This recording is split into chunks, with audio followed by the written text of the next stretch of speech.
Great to be here with Bella. I'm excited to talk about pickleball, a sport that I love and obviously one of the fastest growing, if not, I think it is the fastest growing sport in the world right now. Tell us how you first got introduced. Yeah, so I started off during COVID. I was playing with my parents and well, they were playing and they were like, you got to come out to the park. Like we found this new sport. It's really cool. And they were addicted. They were going every single morning. So I was like, I'm gonna come with you guys. And I was playing volleyball at the time and was planning to go play college ball. And they were like, no, you got to try this. So I went out. I got beat up by a bunch of people, and I was just like, this is really cool. It's really interesting. And ever since then, I was just in the park with them, and I was getting better and better. And so it was really intriguing. Awesome. Well, congratulations on your success playing pro and also at FAU. Take us back to what sports you loved previously to pickleball growing up. Yeah, so like I was saying, volleyball. That was my sport. I've been playing since I was 5 or 6 years old, playing club. Especially just getting like growing up in that background because my mom played professionally volleyball and she's a coach. So that's kind of what I grew up in. And then pickleball kind of, well, I did everything. I did swim, I did soccer, but then it all kind of fizzled out. Started playing volleyball, and that was it. That was my everyday before pickleball. So what was it about pickleball compared to other sports that you really fell in love with it? It's the community is just so cool. Like it's so cool that you're able to play with people all different ages, all different places. It's not like you're in a set club with like set rules. Like pickleball is still growing and it's new and people are still trying to understand it. So it's cool that you're kind of all working together to kind of like figure out, the sport and meeting people. So I really like that, the community aspect. I also think it's cool that it's one of those sports that you can get good at quick. It's not easy to get great at, but it's very easy to get good at, which I think is an addicting factor to just anyone playing. It's easy to pick up. If you don't have a sports background, it's even easier to pick up with a sports background. I think it makes it just very like a universal sport. Uh, yeah. That's awesome. Makes sense. And that's what I think I love about it is just all ages, all different types. Everybody starts with a little bit of athleticism and a little bit of talent. And, just the more they play, the better they're going to get. Right. So it's nice to see that. So at what point did you decide or realize that you wanted to pursue pickleball professionally? I started playing some local tournaments in the area, like in Plantation or just, up in Delray. And I think that I started playing with my mom because she was really into it. My mom wanted to play pro pickleball. She was about to put everything on hold to try to pursue that. And so we would play these local tournaments together for fun. And we were like, wow, we're getting good at this. And I guess just we would be playing every single day. Time would go on. And then I started hearing about these tournaments called Next Gen, which is I play on the APP tour now, which Next Gen is a part of APP. And I went to go play that tournament. And right off the bat, got a silver medal. I had the best time. And I got, I met a bunch of people, all these young players. I was like, this is crazy. I didn't know that there were so many young kids playing pickleball. And they were like so crafty and so good. And I was like, yeah, this is what I want to do. Awesome. Who's been obviously your mom, it sounds like it, but who's were some of your biggest influences or role models in the sport? I think number one in the world, Annalie Waters. I watched her play in the tournament in Delray 3.5 years ago when I started. Um, and she's actually a good friend of mine now, but I watched her play with her mom, and I was playing with my mom at the time, and I was like, wow, she's a baller. She was 14 at the time. She won that title in Delray, and I was like, wow, this is like very inspiring. So like she's someone that I definitely look up to. She's very dedicated and very great family. And yeah. Awesome. Yes. Great player. I think number one in the world. Yeah. Awesome. What does a typical training day look like for you? Oh, it varies a lot because it's not like other sports where the schedule's like very tight, like a sports get like a team schedule. So I feel like it's pretty flexible. I usually start with Tyler, my trainer. I have him like 2 to 3 times a week in the morning. So I'll do like a workout, 7 to 8, uh, practice, probably like 10 to 12 with my coach. And then in between, I'll probably go to a coffee shop, do schoolwork and stuff because I got to balance that out. And then in the afternoon, I'll probably have some rec games, women's doubles or mixed doubles. How do you balance like recovery? Recovery, I'm still learning how to recover well. Like it's not easy, but I've been what I try to do is have at least one off day in the middle of the week. So I'll have Monday workouts, Tuesday workouts, and also have my trainer those days. And then I'll try to take my Wednesday and I'll cold plunge, I'll do infrared sauna therapy, rolling out and stretching so important because if I don't do that on Wednesday, I'm not going to be ready for Thursday and Friday. I'm going to get burnt out. I don't want to hurt myself. So I think stretching, rolling out, that's been a big thing for me. Sleep is something that's very tough for a lot of people. For me, at least, I know that when I get 8 to 9 hours of sleep, my body's going to recover so much better. Um, and so trying to be in bed at a certain times, trying to have a certain type of routine to be able to recover, that's been big for me. Share your thoughts on playing doubles and singles or singles. Like, share some thoughts on that. So I don't play too much singles in my tournaments right now. I just didn't have that tennis background. It's not hasn't been my main priority, but I love playing doubles and mixed. That's what I've been playing in majority of my tournaments right now. Yeah, I agree 100% with that one. It's much myself. I love the game much more playing with somebody than playing by myself. Yeah, way better. How important is mental preparation compared to like physical training? It's huge. It's like 80 to 90% of the game. I honestly, mentally preparing, it's tough because we play against the same people almost every weekend when we travel for these tournaments and you become very familiar with everyone because it is very friendly. So you're having to play against your friends, you're having to play against people that you know, and it's just like it's very familiar competition. So I think definitely separating yourself and being more like stepping away from the competition, not getting too tight or too friendly. Like it's important, but I think that it's knowing that when you're playing, like you have to play the ball and not the player, and really focusing on that, focusing on your skills and what you can do, as opposed to like, I know that they do this. This is how they play. This is how they feel. And really just shutting that out. I think it's very difficult and it's something that I'm definitely working on, but I think that that's the key to it, like to be a gamer and to win those games.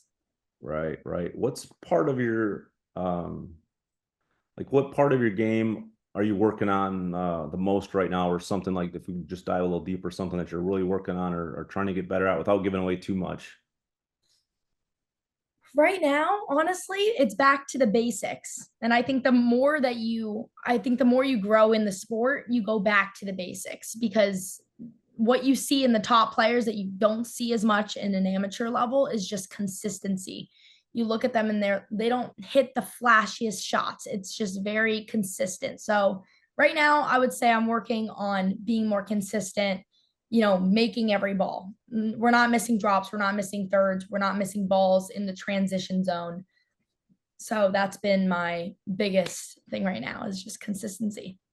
One of the things I noticed is people that are leveling up their game and being more successful, they're drilling more. If you could talk a little bit about that. Yeah, drilling's huge. I drill way more than I play. Like if I'm looking at a week, I'm taking my 2 days off on the weekend probably, and I'm drilling every single day of the week or four times of the day, like of those weekdays, and maybe 2 games a week. But drilling, everything's drilling patterns.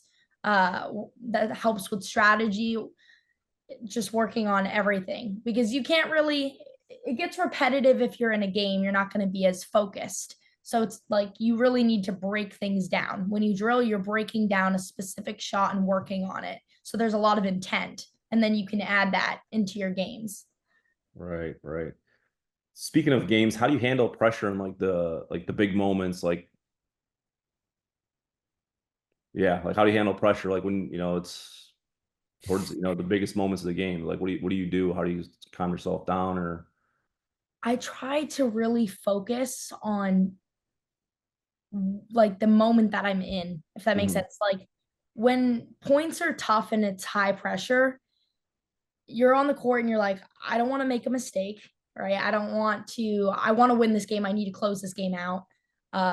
What's like, I got to do this like for my partner. I got to do this for myself. If people are watching, it's just high pressure. So trying to mute all of those noises and just go, okay, I'm going to hit this return because I know how to hit a good return, right? Each shot at a time. They're serving. I'm going to hit a really strong return. I'm going to hit this cross court. Really just visualizing and thinking about the shot that you're going to hit each ball at a time. Because when you get a little bit anxious, I would say people tend to speed up. They'll make a random mistake. They'll get a little tight on a ball. So, really, just back to thinking very simply and just focusing on that and muting everything out. Yeah. and it might be the same answer for this, but I'm thinking like when you play more experienced players, is there a different approach or do you have a different approach or anything you could share for somebody that's maybe has that question? Yeah. I think, first of all, don't respect the player. I think that that's huge. I think people walk in thinking this player is so much better than me that, you're already counting yourself out sometimes. But pickleball is it's crazy how pickleball works. It's crazy how pickleball upsets work. In let's say you're looking at the PPA or the APP tour, people are, beating, like they'll get beat by people that have never been heard of before that haven't been ranked. It's very easy to get upsets and win games. So I would say when you're playing, don't respect the player too much. Know that you're meant to be on that court. And then game wise, I would say consistency. You're playing a higher level player. Don't go for high percentage shots. I mean, low percentage shots. We want to go for high percentage. We want to make balls. We want to make dinks. We don't want to speed up random stuff because you know that their hands are probably faster than yours or that they can read the ball better than maybe you can read it. So staying consistent, really working the point. So that's when I start to play, when I'm playing players that I feel like are at a higher level or have a little bit more experience, I definitely want to work the point a lot longer. Oh, that's great, great, great advice. How do you adapt your strategy like mid game when things aren't going your way? I think that that's big. Like the first 3 points of the game, you kind of look at it and go, this is the strategy. Like, her backhand's a little bit weaker or he's taking a little too much court. Let's pull him. I think it's important to have the good partner relationship so that you guys can see that and go, all right, this isn't working. So we need to adapt. And I feel like just the more you play, you kind of understand that. But if you understand what you're doing, like if you understand, okay, I'm putting balls here because this is how I want to set it up, like it's intentional, then you're going to understand when, okay, they're hitting my backhand right now, or they're getting me on dinks and like I'm trying to push them. They're getting me on dinks. How can we adjust? So I think just being very mindful during the points allows you to see, okay, this is the adjustment we need to make. We need to throw more balls here. We need to put more balls on them. I need you to come over and take more of these. Just being having a lot of communication.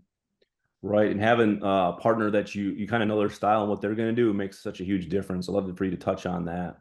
Yeah, that's big and definitely tough right now in the pro that I'm playing right now because it's a workup. It's not that I'm on the grind of trying to, win consistently like medal. So in that process, everyone is kind of at a point where everyone's trying to find better. So you're always pairing up with new people or new partners. So you're often doing like blind dates and you're playing with someone for the first time, which is definitely difficult because you don't understand their game and it's hard to work together because pickleball is super strategic. Like every angle, where you put a ball, like there's only certain places that ball can go, how you move everything. So I think that's important. So being able to have a partner that you can communicate well with, and probably a partner that you are able to train with a lot before you play with. I think that's really important because certain play styles match with others. You could have two really good players on the court and they'll play awful together if they don't understand how to play together and work with each other. I think it's big when you have to realize, how can I set my partner up? It's always, how can I set them up, not how can I set myself up, right? Because you're working with that person, you have to be a machine together. Absolutely, great advice. Where do you see pickleball headed in like the next 5 years? I'm looking at the collegiate side of that. When I think about that, I'm thinking that the age demographic, like they're starting to have a lot, we're having younger players come into the game, and I think that that's huge for the sport. The collegiate pickleball, it's a club right now. I play, our team is second in the nation. We're going to have an amazing team next year. But I think that that world is growing, and I would like to see it become a collegiate sport, like a college team in the NCAA. And also, we're looking to see if this is going to become an Olympic sport too. So I'm thinking that that's where we're going to be at or heading to in the next 5 years. I'm excited to see it. Yeah, me as well. What like unique advantages or newer, younger, newer players, what do you see that they're bringing to the game? It's just the athleticism, 100%. Like, I think some of the top ranked players are a little bit older right now. They have more experience in the game, and the sport's so new. But I think that the younger players, they really bring the athleticism, the energy, the fire, the competitiveness. They're hungry for more. Awesome, awesome. What do you see from your side as just it's so amazing, I guess, to see the sport like it's growing and the impact you're having on it, and all the other people are so involved right now as professionals and growing it. What's like for you to see that, like your impact that you're having just beyond playing? It's really cool. It's cool, and it's nice to see how many people I've been able to talk to about things. And uh even I do a lot of social media. I love making content. I love making funny videos or instructional and stuff. But I've been kind of talking to more people about it, and I'll even run into people. I was just in England, and I met a bunch of players who aren't playing pro yet, but they came up to me and they're like, "Hey, we see all your content, your stuff, and like we see what you're doing." And it's cool because then we're able to have conversations and talk about our games and our pickleball and like where we started and where we're coming from, and seeing that you might have helped someone else with something that you posted, or a tip or something. It's been really cool. You're definitely inspiring the youth, but you're inspiring people of all ages. That's got to be like a great feeling. It's it's awesome. They inspire me. It goes both ways. So if people want to follow you, your content, and get to know you better, watch you closer, where's some place they can do that? Instagram, that's my main place. Bella.Nelson_PB. You can find everything there. I also, same account on TikTok. Those are my two biggest platforms right now. Yeah. Awesome, awesome. What advice would you give to someone who wants to follow in your footsteps? Ooh. Take no for an answer. Play with the best players that you can. Ask around if you're playing tournaments. You know, uh, don't be afraid to put yourself in the harder games. Don't be afraid to challenge yourself and be uncomfortable, because the more uncomfortable you are, it's going to lead to more success. And just drill a lot, find the right people to play with, and you can get better in any game. Doesn't matter who you play with. You just keep working on your game and you'll get better. And then final words for anybody that's thinking about getting started in pickleball. What do you want to say to them? Do it. It's addicting. There's nothing bad that comes out of pickleball. It's amazing. It's great. It's a great workout. It's great social aspect to meet all these people. And it's going to be a really big sport very soon. It already is, and you should get on it before it blows up. Awesome, awesome. Thank you so much for your time this morning. Thank you. To our listeners, if you found value in this conversation, and I know you did. Be sure to subscribe, share, and let us know what you like best.